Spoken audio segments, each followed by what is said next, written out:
बिस्मिल्लाहिर्रहमानिर्रहीम। अस्सलाम वालेकुम। आज का लेक्चर मैंने आप लोगों के लिए बहुत ही आसान बनाया है। कुछ लोगों को एंजाइम की इम्पोर्टेंट टर्म्स या डेफिनेशंस बहुत मुश्किल लगती हैं और समझ नहीं आती। तो आज वीडियो को देखते देखते ही उनका मसला भी हल हो जाएगा। आज की वीडियो में एंजाइम की बहुत इंपॉर्टेंट टर्म्स की बहुत इजी डेफिनेशंस हैं। इसके साथ साथ इन इम्पोर्टेंट टर्म्स की डायग्राम भी बनाकर समझाने की कोशिश करूँगी और इनको याद करने की कुछ इंपॉर्टेंट टिप्स भी बताऊंगी जो कि आपके लिए बहुत फ़ायदेमंद होंगी। इसलिए आपने इस वीडियो को मुकम्मल देखना है ताकि आपके एग्ज़ाम्स में अच्छे से अच्छे मार्क्स आ सकें और वीडियो देखते देखते ही आप लोगों को याद भी हो जाएगा। तो चलिए स्टार्ट करते हैं आज की वीडियो।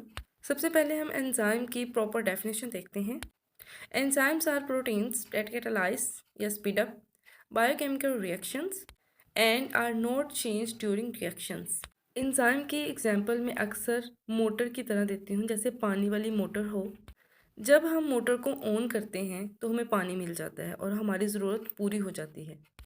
अब देखें, जब मोटर ने पानी दे दिया तो मोटर तो ख़त्म नहीं हो गई ना, मोटर तो अपनी जगह पर ही है और उसका कोई भी पार्ट जो है वो कम नहीं हुआ। यानी ओवरऑल हम कह सकते हैं कि उसमें कोई चेंज नहीं आया। इसी तरह से एंजाइम है कि वो रिएक्शन को स्पीड अप तो करता है लेकिन उसमें ख़ुद में कोई चेंज नहीं आता। अब सबस्ट्रेट देखते हैं। सबस्ट्रेट एक ऐसा मटेरियल है जिसके ऊपर एंजाइम जो है वो अमल करेगा, यानी उस मटेरियल को हमने प्रोडक्ट में चेंज करना है। इसकी एग्जांपल आप ऐसे लिख सकते हैं, जैसे हमने खाना खाया है, ठीक है, उसको हमने ब्रेक डाउन करना है। अब क्या होगा, उस खाने के ऊपर एंजाइम एक्ट करेंगे, उसको ब्रेक डाउन करेंगे और प्रोडक्ट में चेंज कर देंगे। अब प्रोडक्ट्स की डेफिनेशन देखें। Products are defined as end substance after a biochemical reaction has occurred. फिर biocatalyst, a substance specially an enzyme that initiates or modifies the rate of a chemical reaction in a living body. ये सबकी proper और perfect definitions हैं और exam में आपने definition proper लिखनी होती है।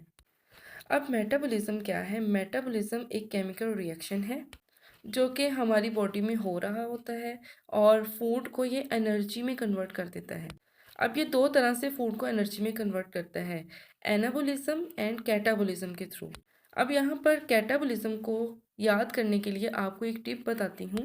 कैटा है ना, देखिए कट, यानी कट का मतलब ब्रेक डाउन करना। यानी कैटाबॉलिज्म क्या करेगा, कॉम्प्लेक्स मॉलिक्यूल को कट करेगा, ब्रेक डाउन करेगा। और इसके ऑपोजिट एनाबॉलिज्म होगा, वो क्या करेगा कि सिंपल मॉलिक्यूल को कंबाइन करके कॉम्प्लेक्स मॉलिक्यूल बना देगा। कैटा को अगर आप कट से याद रखेंगे तो आपको कभी भी ये भूलेगा नहीं।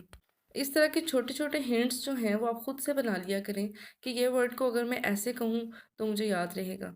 इनका फ़ायदा फिर हमें एग्ज़ाम्स में जाके होता है कि हमें फ़ौरन से वो डेफिनेशन याद आ जाती है। और मेरे लेक्चर्स में आपको ऐसे छोटे छोटे हिंट्स मिलते रहेंगे ताकि आप लोगों को वीडियो देखते देखते ही वो कॉन्सेप्ट या वो टर्म याद हो जाए और ऐसी बातें फिर ज़िंदगी भर नहीं भूलती। अब नेक्स्ट जो है वो बहुत इंपॉर्टेंट टर्म, एक्टिवेशन एनर्जी। अब नाम से जाहिर है एक्टिवेशन यानी एक्टिवेट करना। अब इससे एक बात याद आती है कि मोबाइल, जब हम मोबाइल में सिम डालते हैं तो हम उसको एक्टिवेट करते हैं। अगर हम मोबाइल में वैसे सिम डालें और एक्टिवेट ना करें तो क्या होगा कि हमारा मोबाइल चलेगा ही नहीं। इसी तरह से एक्टिवेशन एनर्जी है कि the minimum amount of extra energy required by reacting molecules to get converted into products, या फिर ऐसी एनर्जी जो रिक्वायर्ड हो एक रिएक्शन को स्टार्ट करने के लिए। अब एक्टिवेशन एनर्जी ऐसी ही है कि जैसे एक बैरियर बन गया है, यानी वहाँ पर काम स्टार्ट ही नहीं होगा। अब एंजाइम्स क्या करेंगे? Enzymes lower such barriers by decreasing the requirement of activation energy. अब एंजाइम क्या करेंगे? उस एक्टिवेशन एनर्जी को कम करेंगे और रिएक्शन को स्टार्ट करेंगे। अब यहाँ तक तो थी डेफिनेशन। अब नेक्स्ट क्वेश्चन है, how enzymes lower activation energy. ये आपको एग्जाम में भी आ सकता है। इसके बहुत इंपॉर्टेंट ये 3 पॉइंट्स मैंने बहुत ईजी बनाए हैं, इनको देखते हैं। अब यहाँ देखें कि एक रिएक्शन होना था, उसमें पहले सबस्ट्रेट को चेंज करने के लिए एनर्जी चाहिए थी, फिर वो रिएक्शन होगा। अब एंजाइम क्या करेगा?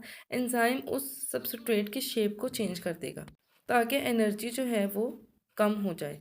अब एंजाइम जो है सबस्ट्रेट के ऊपर चार्ज डिस्ट्रीब्यूशन को डिसरप्ट कर देगा, यानी उस सबस्ट्रेट को ब्रेक डाउन कर देगा।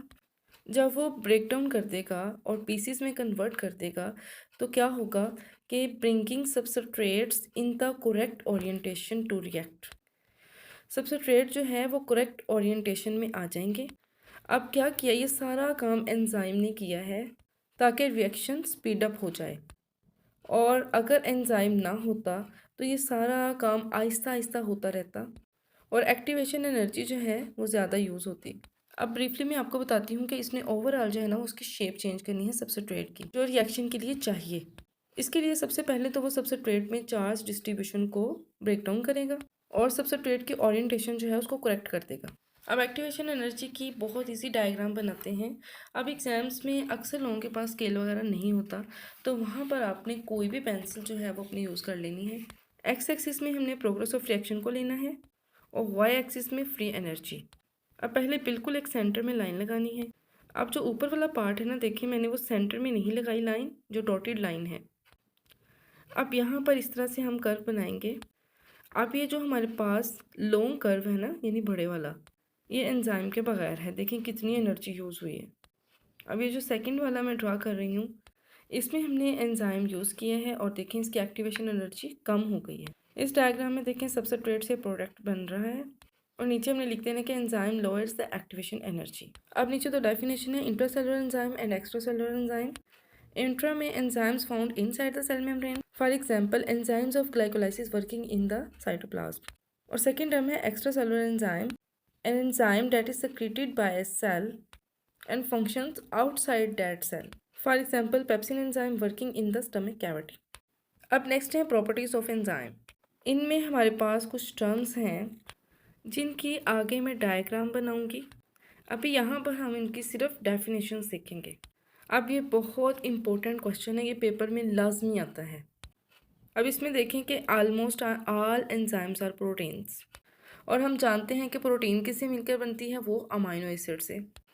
सेकंड पे देखें, act as a biological catalyst, और किसी किसी रिएक्शन में ये मिलियंस ऑफ टाइम जो है वो रिएक्शन को स्पीड अप करता है। फिर नेक्स्ट थर्ड है इसका कि transform one form of energy into much more useful form of energy. यहाँ पर फोटोसिंथेसिस का एक रिएक्शन शो किया है जो कि बहुत कॉमन है और हर एक को याद होता है, तो आप कोशिश करें कि एनर्जी वाले पॉइंट में इसको लिख दें। अगर नहीं भी लिखेंगे तो कोई मसला नहीं है। फिर नेक्स्ट है कि ये अकेले काम नहीं करता, कभी कभी इसे हेल्पर की भी ज़रूरत पड़ती है। अब वो हेल्पर हमारे पास है को फैक्टर। अब यहाँ पर एक और टिप बताती हूँ, क्योंकि को फैक्टर और को एंजाइम जो है ना वो मिक्सअप हो जाते हैं स्टूडेंट से। अब को फैक्टर से आपने फ़िक्र से याद रखना है कि इसको फ़िक्र होती है कि मैंने इसकी हेल्प करनी है। अभी मेरे माइंड में तो यही आया है, अगर आप लोगों के माइंड में इससे बेहतर हिंट आ जाए तो आप वो भी कर सकते हैं। अब जो को फैक्टर हैं वो टू टाइप्स के होते हैं, ऑर्गेनिक एंड इनऑर्गेनिक। अब जो इनऑर्गेनिक है ना उसमें मेटल आयंस आ जाएंगे। देखें इन एंड आयंस, ये भी एक आपका हिंट रेडी हो गया है, इन एंड आयंस। अब जो ऑर्गेनिक मॉलिक्यूल्स हैं उसमें को एंजाइम्स आएंगे।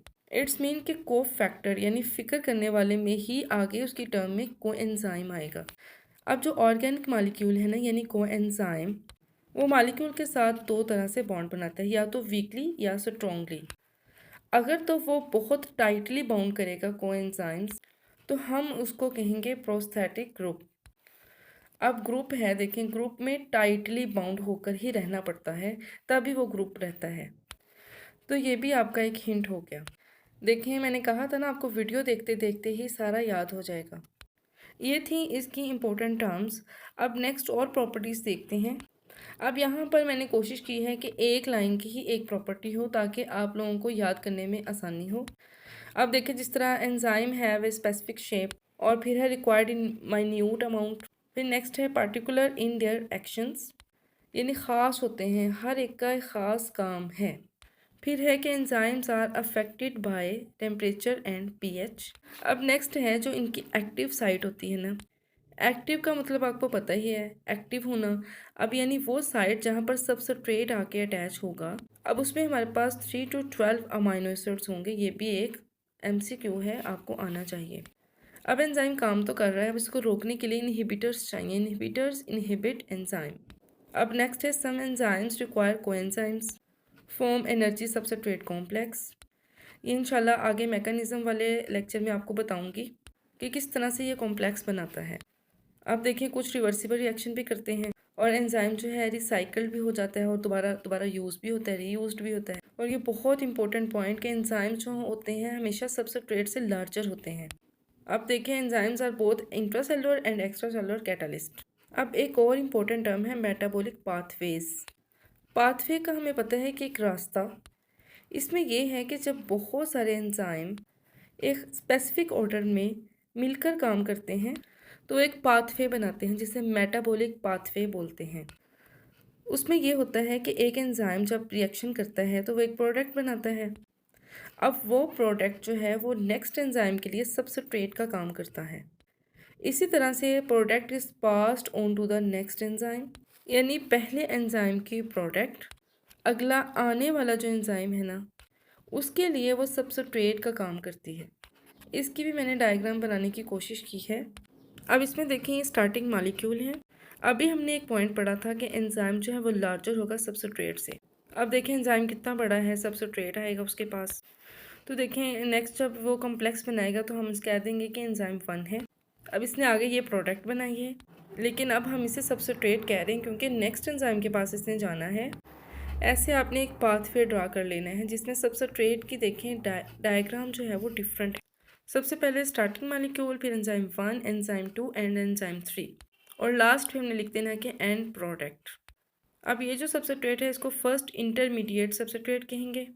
अब ये जो कोम की तरह मैंने बनाया है इसको सेकंड इंटरमीडिएट सबस्ट्रेट कहेंगे। अब ये है जी वो इम्पोर्टेंट डायग्राम जिसमें आपके कॉन्सेप्ट जो हैं वो मज़ीद क्लियर होंगे। अब यहाँ आपको समझाने के लिए मैंने एंजाइम को देखें राउंड शेप बनाया है। आप किसी भी शेप में ड्रा कर सकते हैं। अब ये कोफैक्टर जब भी मैं बनाऊंगी ना मैं ऐसा बनाऊंगी। अब ये देखें ये एंजाइम है और इसके पास यहाँ पर मैं बनाऊंगी कोफैक्टर। अभी इनकी लेबलिंग करूंगी तो आपको समझ आ जाएगा। अब यहाँ पर एक टर्म है होलो एंजाइम। अब उसमें ये होता है कि एंजाइम के पास अगर कोफैक्टर हो तो उसको होलो एंजाइम कहते हैं। अगर एंजाइम अकेला हो उसमें कोफैक्टर ना हो तो हम इसको एपो एंजाइम कहते हैं। ये देखें दो टर्म जो हैं, उम्मीद करती हूँ कि इस डेफिनेशन से आपकी क्लियर हो गई होंगी। अब ये यहाँ पर एंजाइम है और ये है को एंजाइम। अब इसको आगे चल के देखते हैं इसकी लेबलिंग, यानी इसको हम को एंजाइम जो है कह देंगे।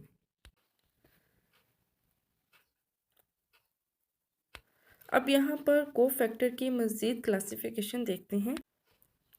कोफैक्टर जो है वो नॉन प्रोटीन कंपोनेंट होता है और ये दो तरह का होता है, इनऑर्गेनिक होंगे कोफैक्टर्स या फिर ऑर्गेनिक कोफैक्टर्स। अब जो इनऑर्गेनिक है मैंने आपको बताया था इसमें आयंस आ जाएंगे, मेटल आयंस, इनसे आयन आपने याद रखना है।